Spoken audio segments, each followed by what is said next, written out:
이 새벽에 기도의 자리에 그리고 예배의 자리에 나오신 우리 성도님들 주님의 이름으로 환영하고 또 축복합니다. 오늘 본문 말씀에 앞서 이 앞에 말씀이 어떻게 진행되었는지 잠깐 짧게 설명을 드리자면, 하나님의 명령을 받고 모세는 바로를 찾아갑니다. 그래서 하나님께서 택한 이스라엘 백성이 하나님의 백성이기 때문에 자유롭게 하나님을 섬길 수 있도록 이스라엘 백성들을, 자손들을 해방시켜 달라고 바로에게 말합니다. 그런데 바로는 그 모세의 그 말을 그 자리에서 바로 그냥 거절합니다.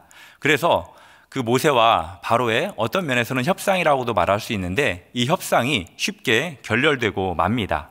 오히려 이스라엘 자손들은 그 모세의 그 제안에 거절당함으로 인해서 그 바로에게 경제적으로 그리고 정치적으로 또 육체적으로 심한 고통을 받게 됩니다. 모세는 하나님께 그 협상이 결렬된 사실과 함께 또 하나님의 백성인 이스라엘 백성이 바로에게 큰 고통을 당한다라고 그렇게 보고합니다. 하나님은 그 모세에게 내가 여호와다라고 말씀하시면서 조상들과 맺었던 언약을 기억하고 반드시 주시기로 맹세한 그 땅으로 이스라엘 백성들을 인도할 것이다라고 모세에게 말씀합니다. 그럼에도 불구하고 바로를 찾아갔던 그 모세가 1차 협상에서 결렬됨으로 인해서 심한 충격에 빠져 있었던 것 같습니다. 그 이후에 이제 본문의 말씀이 시작이 되는데요. 본문의 말씀을 보면 무엇으로 진행이 되고 있는지 알 수 있을 겁니다. 바로 족보에 대한 내용으로 이 말씀이 진행되고 있습니다. 특별히 모세와 아론에 대한 그 족보, 그 계보를 서술하고 있는데요. 이 문맥상으로 이렇게 성경을 읽어가다 보면 갑자기 이 계보가 나온 것이 톡 튀어나온 그러한 혹과 같은 느낌을 받게 됩니다. 그래서 상당히 어색함을 느끼게 되는데요. 그렇지만 28절과 30절 말씀을 보면 약간 이해할 수 있을 겁니다. 실마리를 제공하는 말씀이 28절부터 30절 말씀이라고 볼 수 있는데요. 제가 읽어드리겠습니다. 여호와께서 애굽 땅에서 모세에게 말씀하시던 날에 여호와께서 모세에게 말씀하여 이르시되 나는 여호와라. 내가 내게 이르는 바를 너는 애굽 왕 바로에게 다 말하라. 모세가 여호와 앞에서 아뢰되 나는 입이 둔한 자이오니 바로가 어찌 나의 말을 들으리이까. 아멘. 이 말씀은 하나님께서 모세에게 다시 바로를 찾아가서 하나님의 백성인 이스라엘 백성들을 다시 출애굽시켜라 라고 재소명을 주는 그러한 말씀입니다. 우선 14절부터 다시 25절 말씀을 보면 계보에 대한 이 말씀은 28절부터 30절 그리고 그 앞에 있는 10절부터 13절 말씀 사이에 있음을 보게 됩니다. 10절부터 13절은 어제 본문에 속하는데요. 다시 한번 우리 성도님들이 읽어보신다면 28절부터 30절 말씀이 10절부터 13절 말씀하고 매우 비슷하다라는 것을 알게 될 것입니다. 그러니까 이 계보가 갑자기 나온 것이 아니라 하나님께서 모세에게 재소명을 주시기 전에 자연스럽게 이 계보에 담고 있는 의미로 모세가 다시 사명을 감당할 수 있게끔 하기 위한 저자의 의도가 있음을 우리는 알 수 있습니다. 그리고 26절, 27절을 보면 어느 정도 또 해답을 찾을 수가 있는데요. 우리 26절, 27절 말씀 한번 같이 읽어보도록 하겠습니다. 시작. 이스라엘 자손을 그들의 군대대로 애굽 땅에서 인도하라 하신 여호와의 명령을 받은 자는 이 아론과 모세요. 애굽 왕 바로에게 이스라엘 자손을 애굽에서 내보내라 말한 사람도 이 모세와 아론이었더라. 아멘. 그러니까 하나님께 명령을 받은 사람이 지금 누구라고 말하고 있습니까? 모세와 아론이라고 말하고 있습니다. 그리고 그 하나님의 말씀을 바로에게 전달한 사람도 모세와 아론이라고 말하고 있는 겁니다. 이 계보를 보면 모세와 아론에 대한 계보인데요. 특별히 아론에게 더 이렇게 중점을 두고 있다라는 것을 계속해서 말씀을 보다 보면 알 수 있을 것입니다. 계보를 다룰 때 야곱의 12 아들을 그 전체를 다 다루든지 아니면 모세와 아론의 조상인 레위만 다루면 될 텐데 장자인 르우벤 그리고 시므온, 레위 이렇게 다루는 것을 볼 수 있습니다. 장자로부터 순서를 두어 계보를 다룬 그 이유가 있는데요. 그 이유는 고대 근동의 그 문서에 권위를 받기 위해서는, 확인받기 위해서는 장자로부터 시작해야 되기 때문입니다. 그래서 르우벤부터 시므온 그리고 모세와 아론의 조상인 레위까지 이렇게 계보를 기록한 것을 볼 수 있습니다. 그런데 이 계보를 좀 살펴보면 약간 특이한 점을 여러 개 발견할 수 있습니다. 몇 군데에서 이건 상당히 관심이 간다라는 것을 느낄 수가 있는데요. 다름 아닌 그 내용에서 먼저 찾아볼 수 있습니다. 방금 전에도 이야기했듯이 중점은 모세와 아론입니다. 그렇기 때문에 레위 그 계보가 상당한 양을 차지합니다. 그런 반면에 르우벤과 시므온 같은 경우에는 각각 한 절 정도만 이렇게 할애해서 그들의 계보가 기록된 것을 볼 수 있습니다. 그리고 레위 자손에서도 세 아들이 있는데 게르손과 고핫과 무라리 중에 고핫에 대한 그 자손의 그 내용을 중점적으로 부각하고 있음을 보게 됩니다. 그래서 고핫의 나이가 언급이 돼요. 133세. 그리고 그의 아버지인 레위 137세, 또 그 고핫의 아들 아므람 137세, 이렇게 나이가 얼마까지 살았다라는 것을 언급하고 있습니다. 그 이유는 왜 그러냐면 이 모세와 아론이 그 계열을 통해서 특별히 아브라함의 자녀로 태어났다라는 것을 알려주기 위함입니다. 그리고 아므람, 아론, 그리고 엘르아살, 비느하스까지 그렇게 고핫 자손의 그 계열로 이렇게 족보가 기록되는 것을 볼 수 있고, 그리고 아므람과 아론과 엘르아살 같은 경우에는 3대에 걸쳐서 아내들까지도 이 성경에 언급되는 것을 볼 수 있습니다. 아므람은 그의 아내의 이름이 뭡니까? 요게벳입니다. 그리고 아론은 엘리사바, 엘르아살은 부디엘의 딸 중에 하나를 선택해서 이렇게 아내를 얻었다라고 기록이 되어 있습니다. 특별히 아론과 결혼한 엘리세바 같은 경우에는 유다 지파 여인이고요. 그의 아버지는 암미나답입니다. 그리고 이제 그의 형제는 나손인데, 이 나손과 암미나답 같은 경우에는 예수 그리스도의 조상이 되기도 하는 것을 우리는 알 수 있습니다. 이 모세와 아론의 계보가 문맥상으로 보면은 어디까지 올라갑니까? 14절에 보면은 그들의 조상을 따라 집의 어른은 이러하니라, 이스라엘의 장자. 그렇습니다. 이스라엘까지 올라갑니다. 이스라엘은 누구죠? 야곱이에요. 야곱은 아브라함과 또 이삭과 함께 족장 시대를 살았던 사람입니다. 그리고 하나님께서 아브라함과 이삭뿐만이 아니라 이 야곱에게도 하나님께서 언약을 하셨어요. 내가 장차 약속한 그 땅을 반드시 이스라엘 백성들에게 주겠다. 그 자손들을 이끌어 드리겠다라고 그렇게 말을 하는 겁니다. 출애굽의 가장 근본적인 동기가 무엇입니까? 하나님께서 이스라엘 백성들의 조상인 아브라함과 이삭과 야곱에게 언약했던 그 언약이 출애굽의 가장 큰 동기 아닙니까? 그 사실을 지금 모세와 아론에게 하나님께서는 이 계보를 통해서 확인시켜 주려고 하는 것입니다. 계보라는 것, 이것은 어떤 것을 의미하냐면 하나님의 은혜의 강줄기라고도 말할 수 있습니다. 우리의 계보도 마찬가지잖아요. 우리의 조상들로부터 지금까지 그 강줄기가 멈췄다면 우리가 지금 여기 있을 수 있겠습니까?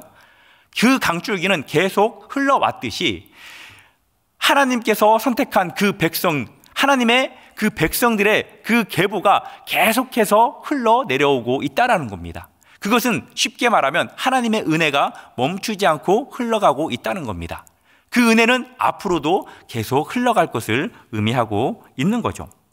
그런데 이 계보를 보면 어떤 느낌이 드십니까? 상당히 훌륭한 계보라고 생각하십니까? 예, 그렇게도 생각할 수 있을 겁니다. 그렇지만 좀 면밀히 이 계보를 살펴보면 마냥 그렇지만도 않습니다. 왜 그럴까요? 먼저 그의 조상은 누구라고요? 레위부터 시작합니다. 야곱부터 시작하긴 하지만요.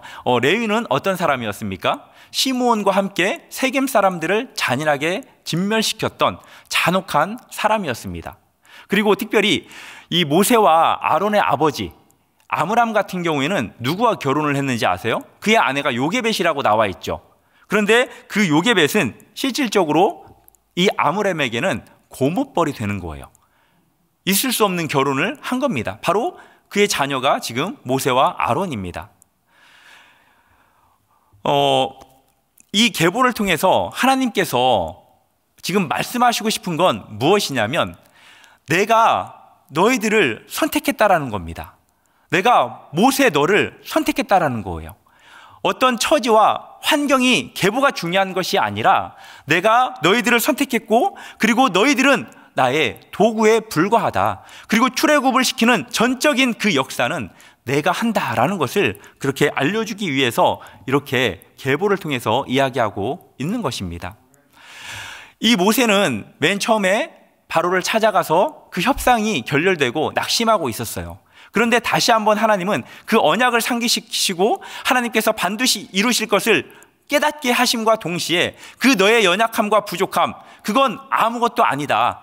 내가 너를 붙들고 사용할 것이기 때문에 너는 제 소명을 붙잡고 다시 이스라엘 백성들을 구원하기 위해서, 출애굽시키기 위해서 바로에게 갈 것을 그렇게 하나님은 원하고 있는 것이라는 거죠.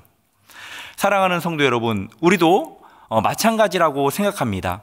이 세상을 잘 살기 위해서는 무엇인가 근본이 있어야 된다고, 무엇인가 배경이 있어야 된다고, 가진 것이 있어야 된다고 생각할 거라고 생각합니다. 저도 어느 면에서는 그런 생각들이 저를 지배하고 저를 사로잡을 때가 참 많이 있습니다. 그렇지만 제가 여기 서 있는 이유도 제가 가지고 있는 것이 있었다면, 아마 그것을 하나님께서 쓰시겠다라고 하셨다면 저는 이 자리에 있을 수 없는 그러한 존재라고 생각합니다. 너무나도 부족하고 너무나도 연약하지만 이스라엘 백성들과 같이 일반 다를 것 없는 모세와 아론이었듯이 나도 그냥 평범한 사람이지만 하나님께서는 나를 붙들어서 그렇게 하나님의 종으로 불러 사용하고 있다라는 거예요. 제가 아는 며칠 전에 만났던 사람도 그런 말을 하더라고요. 진장님, 이것을 저는 할 수 없을 것 같아요.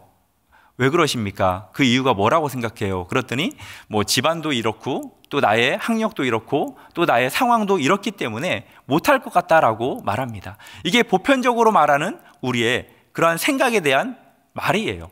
그렇지만 이 사실을 기억한다면 이제는 그런 생각하지 마십시오. 오히려 하나님, 나를 불쌍히 여기시고 나를 붙잡아 주시고 나를 사용하여 주시옵소서, 나를 통하여서 하나님께서 살아계심을 드러내달라고 그렇게 기도하시는 것이 훨씬 낫다고 그렇게 생각합니다. 이제 모세는 바로와 1차 협상에서 실패한 후에 그가 다시 하나님께 나는 갈 수 없습니다 라고 말합니다. 그 이유에 대해서 뭐라고 말합니까?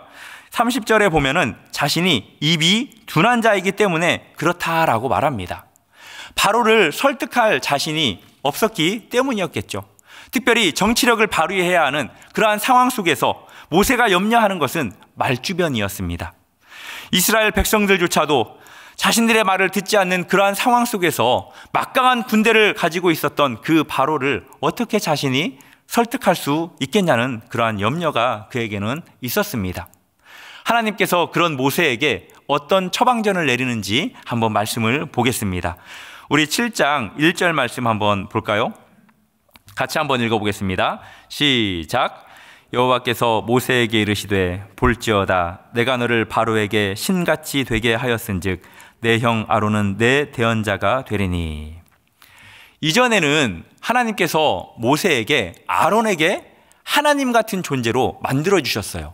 그런데 지금은 모세를 바로에게 하나님 같은 존재로 만들어 주겠다라고 말씀하고 있는 것입니다. 그리고 말 잘하는 그의 형을 모세 대신에 대언자로 바로 앞에 세우겠다고 하는 것이죠.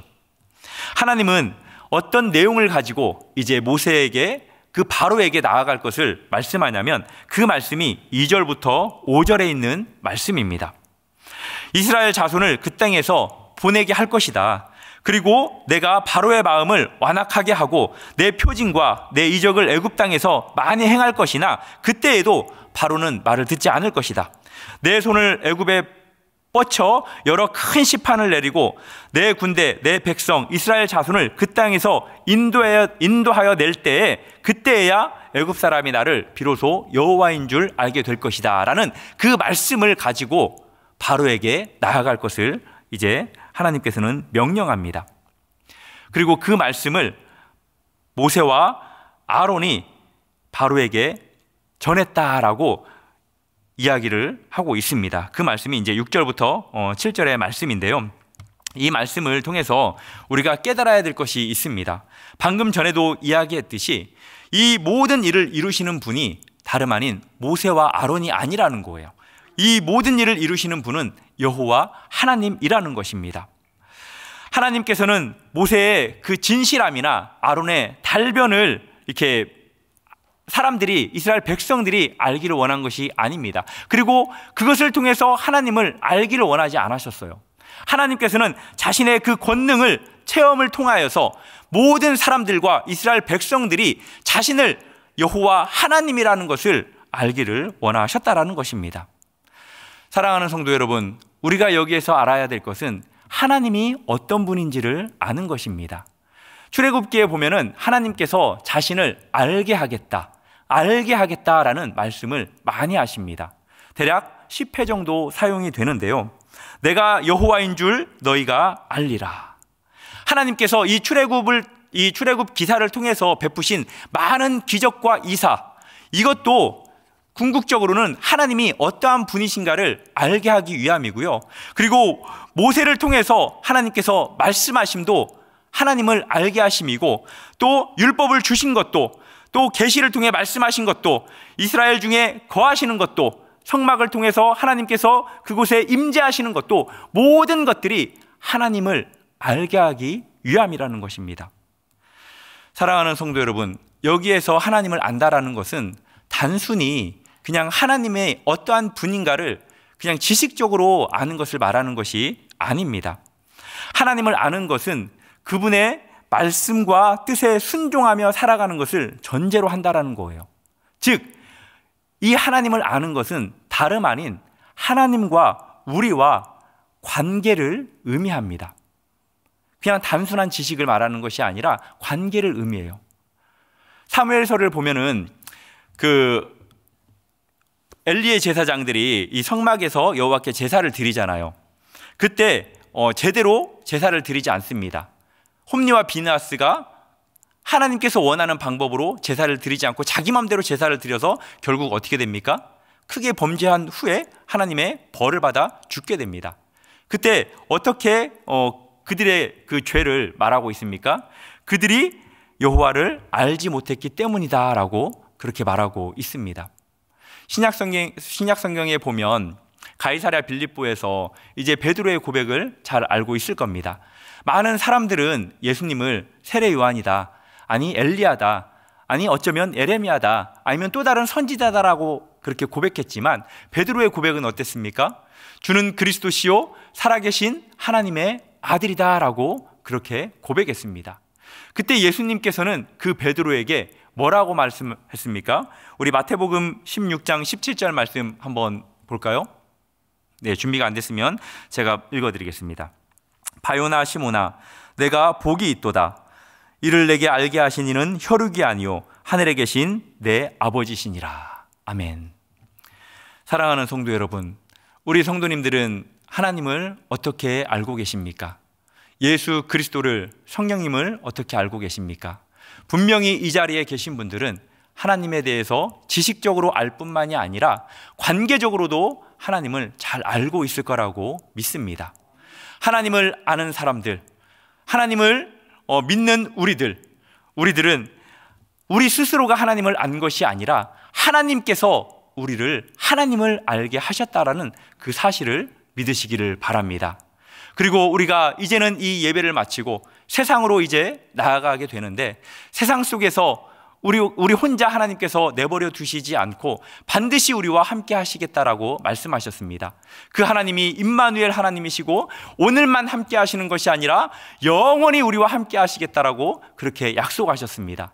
그 하나님을 아시고 세상으로 나가신다면 오늘 하루도 우리에게는 고난과 환난이 오겠지만 힘겨움들이 있겠지만 우리는 좌절과 낙심하지 않고 주저하지 않고 쓰러지지 않고 반드시 오늘 하루도 주님과 함께 동행함으로 승리하고 오늘 저녁에는 주님 안에서 누리는 참된 쉼이 있을 거라고 믿습니다.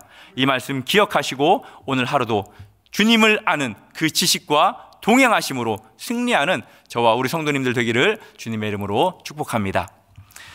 이 시간 말씀을 생각하면서 또 각자 가지고 나오신 그 기도의 제목들 간절히 아뢰고 자유롭게 하루를 주님과 함께 살아가겠습니다. 함께 기도하겠습니다. 하나님 아버지 감사합니다. 하나님